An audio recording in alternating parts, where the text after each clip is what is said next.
नमस्कार। प्रतिदिन आपण जेतेबेले पूजा करूचंती आपण जो दीप लगाउचंती केतोटी धूप दीप बलिता देबे केतोटी धूप लगेबे आज मु आपनको ए वीडियो माध्यम रे कहिबी। विशेष उत्सव मानकरे लोक माने 108 धूप दीप जाली थांती। मंदिर मानकरे साधारणतः जला जाए, तेणु घरे विशेष दिन मानकरे हेले अजुग्म संख्या क्रम रे जाली परिबे एवं प्रत्येक दिन जो दीप जालुचंती धूप देउचंती सही दिन मानकरे आपण किपरि जालिबे। गोटे गुआ घीर दीप आपण प्रतिदिन देबे। जदि गुआ घीर दीप आपण न दे परचंती राशि तेलर दीप निश्चित देबे, किंतु गुआ घीर दीपटा देले बहुत भल। दीप जालिला बेले अजुग्म संख्या को गुरुत्व देइथांती। 3, 5, 7 एई टाइपर संख्या को आपण निश्चित गुरुत्व देबे। अजुग्म संख्या गुरुत्व दिया थाए, तेणु मन रखिथिबे प्रत्येक दिन ठाकुर पूजा करिया समय 3टी धूपकाठी जालिबे।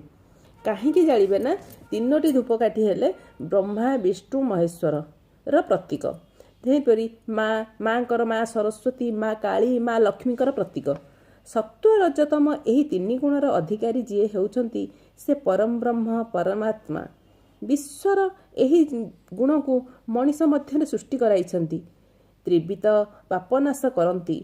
त्रिवित ताप जहाँ रही मनीषर आदि भौतिक आदि दैविक आध्यात्मिक एही त्रिताप मध्य नष्ट होइथाए।